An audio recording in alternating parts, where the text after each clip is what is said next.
La Fondation pour les parcs et réserves de Côte d'Ivoire a octroyé une subvention de plus d'1 milliard de francs CFA à l'Office ivoirien des parcs et réserves pour son exercice 2019. L'excellence et le mérite célébrés par le groupe Pigé lors de la 6e édition du Grand Jury de la publicité africaine. Et puis, la Société Générale de Côte d'Ivoire fait un don de transport à la pouponnière de Dabou.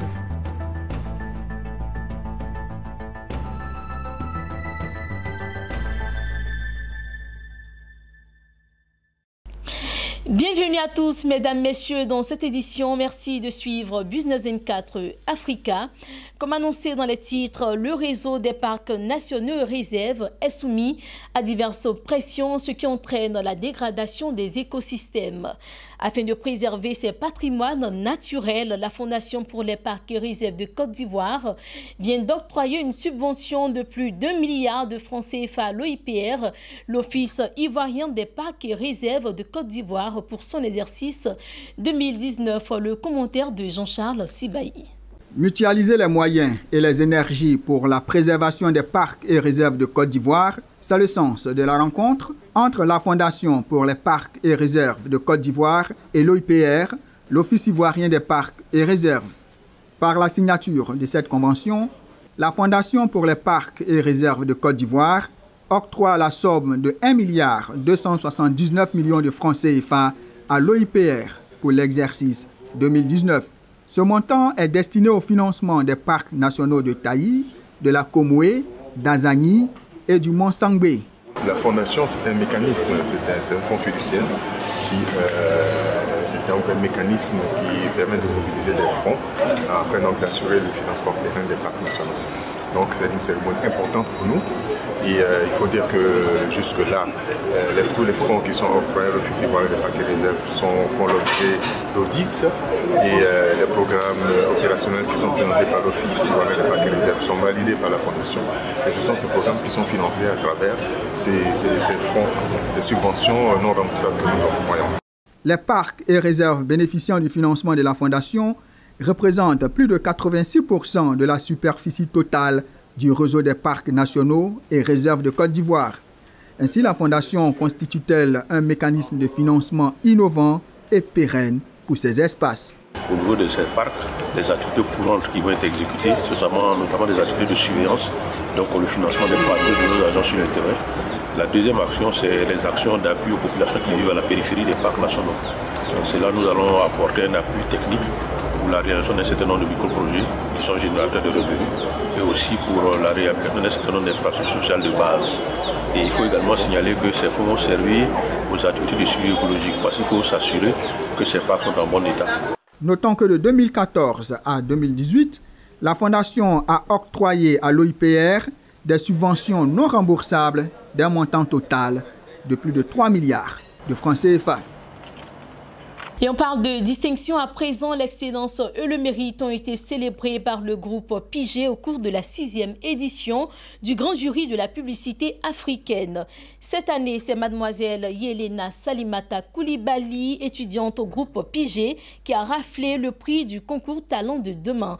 Reportage signé Franck Okwasi, Richard Akeke, commenté par Nadia Eunouns.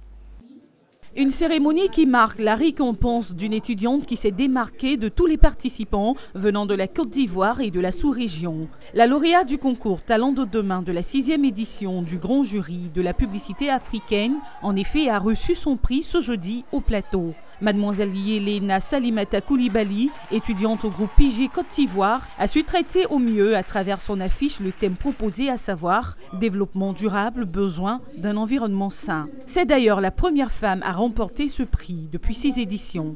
Cette œuvre intitulée Conscience, c'est pour emmener un peu la population à prendre une conscience, en fait, à protéger l'environnement. Parce que nous voyons que de nos jours, il y a plusieurs personnes qui ne protègent pas leur environnement. On jette des sachets partout dans les rues. Donc, c'est pour en fait envoyer ces personnes-là à éviter tout cela afin d'avoir un environnement sain.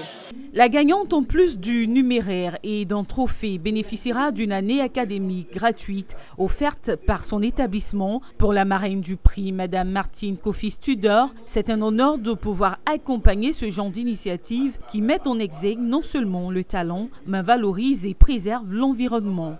Le développement durable est un sujet sérieux, c'est un sujet d'avenir, c'est un sujet planétaire, c'est un sujet mondial. Et il faut commencer. Je pense que la sensibilisation en elle-même a déjà commencé. Monsieur le représentant du ministre disait que cela fait 20 ans que la Côte d'Ivoire s'est inscrite justement dans la prise de conscience du développement durable. Et je crois que travailler comme le fait mademoiselle Kwame dans les écoles et sur les générations futures est aussi également une bonne initiative. Il faut l'encourager. Madame Marie-Antoinette Kwame, présidente du grand jury de la publicité africaine et fondatrice de l'agence Odyssée, comité d'organisation, a manifesté son satisfecit quant à l'organisation et félicité la gagnante. Talent de demain avec pour thème développement durable et si le soleil éclairait l'Afrique. Les grands axes pour l'édition 2019, comme je l'ai dit, sera ouvert cette année les 3 concours. C'est-à-dire le concours des annonceurs, qui est le concours annonceurs citoyens. Il est à l'endroit des annonceurs. Voilà, nous avons décidé de récompenser l'annonceur qui se démarque à travers ses actions pour le développement durable. Parce que notre souhait, c'est d'emmener tous les annonceurs à prendre leurs responsabilités et à tous œuvrer pour le bien de tous. Voilà. Et ensuite, nous avons le concours de la meilleure création publicitaire qui, elle, concerne les agences de communication conseil de Côte d'Ivoire et bien sûr de la sous-région, vu que le GJPA est panafricain. Et pour terminer, le concours des étudiants, le concours Talent de demain, doté du prix Martine Kofi-Studor.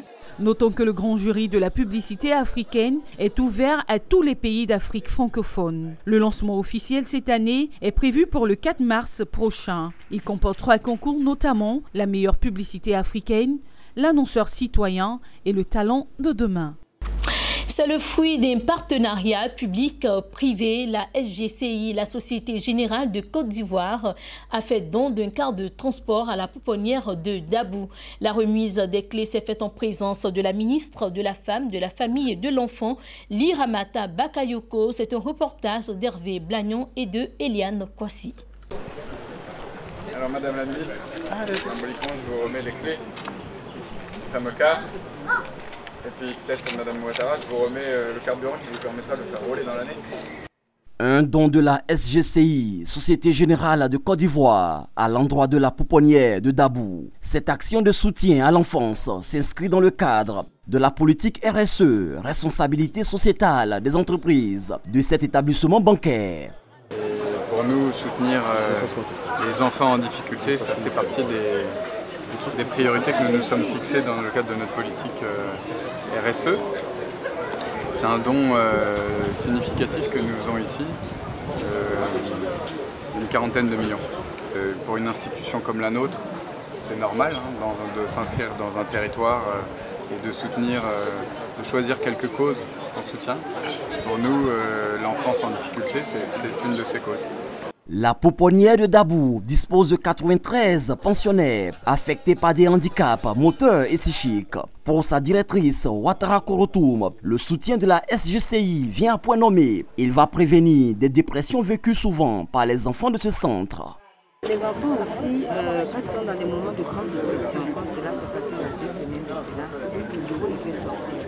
La ministre de la Femme, de la Famille et de l'Enfant abonde dans le même sens. Pour Liramata Bakayoko, la SGCI fait œuvre utile au regard des nombreux défis qui se présentent à la pouponnière de Dabou. Grâce à ce car neuf, pouvoir se déplacer, aller vers le monde extérieur, pouvoir aller à des divertissements, à des sorties d'études. L'accompagnement de la Société Générale Côte d'Ivoire à l'égard de la pouponnière de Dabou remonte à 2009. Il se matérialise par un appui logistique et des matériels éducatifs. Pour son directeur général, il se poursuivra dans la durée. Un mot d'enseignement supérieur à présent dans cette édition en Côte d'Ivoire. Les étudiants de l'université méthodiste ont désormais une nouvelle présidente. Son nom, c'est Sarah Axel Sita.